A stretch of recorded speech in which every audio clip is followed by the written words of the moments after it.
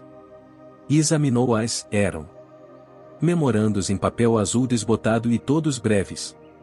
De ICCNDP Jenkins para HU. Excesso de dopamina em alfa-5 significa que o receptor DL ainda não está funcionando com a agilidade desejada para minimizar o comportamento agressivo nos organismos acabados. Devemos tentar heranças genéticas alternadas. Precisamos começar isso hoje. E outro. De ICCND para HU1-SUP. O glicogênio sintase quinase 3 isolado do Xenopus pode funcionar melhor do que o GSK3. Alfa-beta de mamíferos atualmente em uso. Devemos esperar o estabelecimento mais robusto de polaridade dorsoventral e menor desgaste no embrião. Concorda? Malcolm leu o seguinte. De embaques para HU1-SUP. Fragmentos curtos de proteína podem estar agindo como prions. Origem duvidosa, mas sugere a cessação de todas as proteínas exógenas para a órgão. Carne até descobrir a origem. A doença não pode continuar. Thorne olhou para trás e observou. Parece que eles tinham problemas. Sem dúvida, disse Malcolm. Seria impossível não ter. Mas a questão é. Não terminou a frase, olhava para o memorando seguinte. Que era mais longo. Atualização Produção Engine 10 de outubro de 88. De Lulori Russo para todo o pessoal. Assunto: baixa produção. Episódios recentes de perda de nascimentos. Bem-sucedidos no período de 24 a 72 horas. Depois da abertura do ovo foram identificados como resultantes de contaminação pela bactéria Escherichia coli. Essa contaminação provocou um corte de 60% na produção e provém de esterilização inadequada do pessoal, principalmente durante o processo H, fase de manutenção do ovo. Reforço hormonal 2GH. Os braços articulados dos Comera foram reinstalados e recobertos em robôs 5A e 7D. Mas a reposição diária da agulha ainda é necessária, de acordo com as condições de esterilização, Manual Geral e Diretriz 5/9. Durante o próximo ciclo de produção, 12 em 10. 26 em 10, sacrificaremos cada 10º ovo na fase H para testes de contaminação. Comecem a separá-los imediatamente. Comuniquem todos os erros. Interrompam a linha sempre que necessário até o problema ser resolvido. Tiveram problemas com infecção e contaminação na linha de produção, disse Malcolm. E talvez com outras fontes de contaminação. Veja isto. Entregou a Thorne o memorando seguinte. Atualização Produção Engine 18 de dezembro de 88. De HU. Para todo o pessoal. Assunto DX e etiqueta e liberação. Os nascidos com vida receberão as novas etiquetas de campo.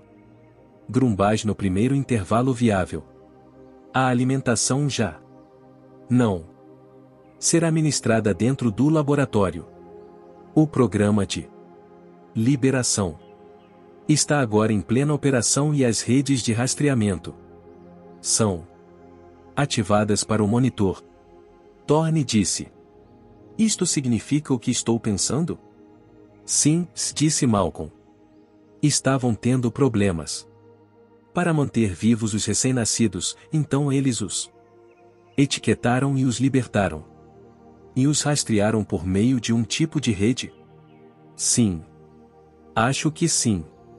Eles soltaram dinossauros nesta ilha? Perguntou Ed. Deviam estar loucos. Desesperados, parece ser a palavra certa, disse. Malcolm. Imaginem a cena. Este processo imenso e caro. De alta tecnologia, e no fim os animais estão adoecendo e morrendo. Ramon deve ter ficado furioso. Então, resolveram tirar os animais do laboratório e soltá-los na selva. Mas por que não descobriram a causa da doença? Por que eles não?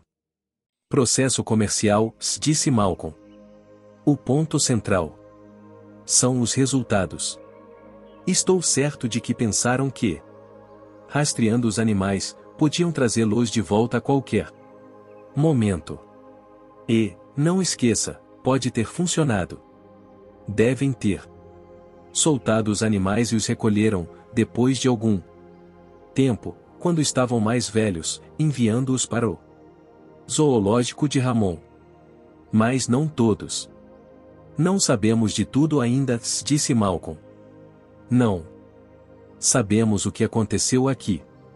Passaram para a sala seguinte, pequena e quase vazia, com um banco no centro e armários fechados nas paredes. Os avisos diziam: observem as precauções de esterilização e mantenham os padrões SK4.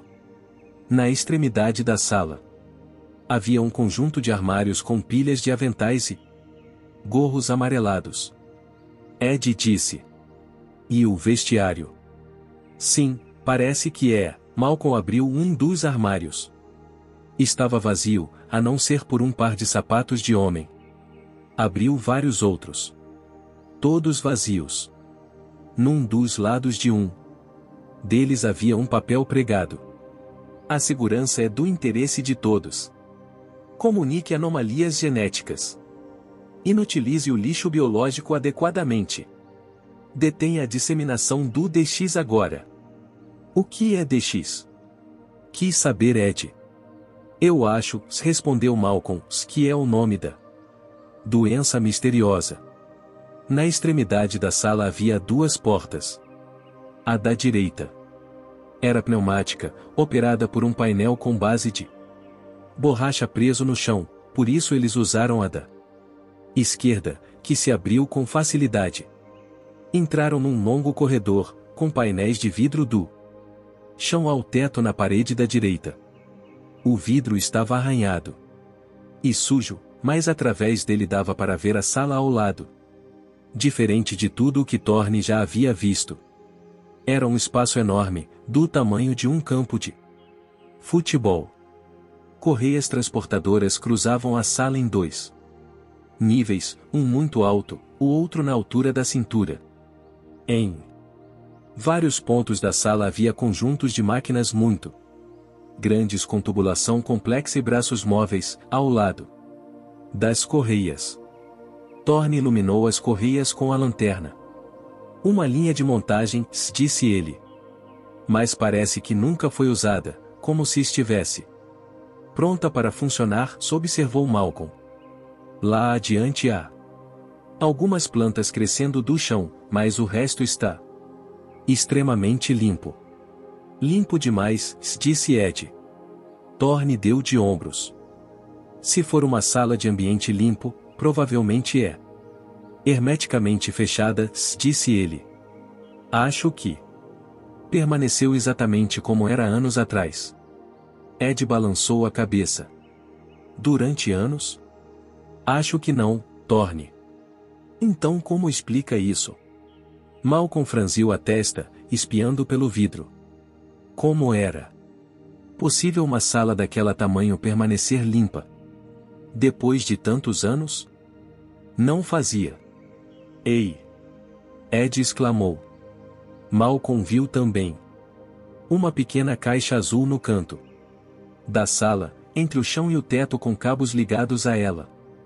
Obviamente um tipo de caixa de ligação elétrica. Uma pequena luz vermelha estava acesa na caixa. Este lugar tem energia. Desesperados, parece ser a palavra certa, disse Malcolm. Imaginem a cena. Este processo imenso e caro. De alta tecnologia, e no fim os animais estão adoecendo e morrendo. Ramon deve ter ficado furioso. Então, resolveram tirar os animais do laboratório e soltá-los na selva. Mas por que não descobriram a causa da doença? Por que eles não? Processo comercial, disse Malcolm. O ponto central são os resultados. Estou certo de que pensaram que, rastreando os animais, podiam trazê-los de volta a qualquer momento. E, não esqueça, pode ter funcionado. Devem ter soltado os animais e os recolheram, depois de algum tempo, quando estavam mais velhos, enviando-os para o zoológico de Ramon. Mas não todos. Não sabemos de tudo ainda, disse Malcolm. Não. Sabemos o que aconteceu aqui. Passaram para a sala seguinte, pequena e quase vazia, com um banco no centro e armários fechados nas paredes. Os avisos diziam: observem as precauções de esterilização e mantenham os padrões SK4. Na extremidade da sala havia um conjunto de armários com pilhas de aventais e gorros amarelados. Ed disse. E o vestiário? Sim, parece que é. Malcolm abriu um dos armários. Estava vazio, a não ser por um par de sapatos de homem. Abriu vários outros. Todos vazios. Num dos lados de um deles havia um papel pregado. A segurança é do interesse de todos. Comunique anomalias genéticas. Inutilize o lixo biológico adequadamente. Detenha a disseminação do DX agora. O que é DX? Quis saber Ed. Eu acho, respondeu Malcolm, que é o nome da doença misteriosa. Na extremidade da sala havia duas portas. A da direita era pneumática, operada por um painel com base de borracha preso no chão, por isso eles usaram a da esquerda, que se abriu com facilidade. Entraram num longo corredor, com painéis de vidro do chão ao teto na parede da direita.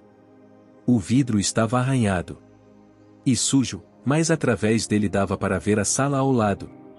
Diferente de tudo o que Thorne já havia visto. Era um espaço enorme, do tamanho de um campo de futebol. Correias transportadoras cruzavam a sala em dois níveis, um muito alto, o outro na altura da cintura. Em vários pontos da sala havia conjuntos de máquinas muito grandes com tubulação complexa e braços móveis, ao lado das correias. Thorne iluminou as correias com a lanterna. Uma linha de montagem, disse ele. Mas parece que nunca foi usada, como se estivesse pronta para funcionar, observou Malcolm. Lá adiante há algumas plantas crescendo do chão, mas o resto está extremamente limpo. Limpo demais, disse Ed. Thorne deu de ombros. Se for uma sala de ambiente limpo, provavelmente é hermeticamente fechada, disse ele. Acho que permaneceu exatamente como era anos atrás. Ed balançou a cabeça. Durante anos? Acho que não, Thorne. Então como explica isso? Malcolm franziu a testa, espiando pelo vidro. Como era possível uma sala daquela tamanho permanecer limpa? Depois de tantos anos? Não fazia. Ei! Ed exclamou. Malcolm viu também uma pequena caixa azul no canto da sala, entre o chão e o teto com cabos ligados a ela. Obviamente um tipo de caixa de ligação elétrica. Uma pequena luz vermelha estava acesa na caixa. Este lugar tem energia. Thorne chegou mais perto do vidro e olhou para a sala.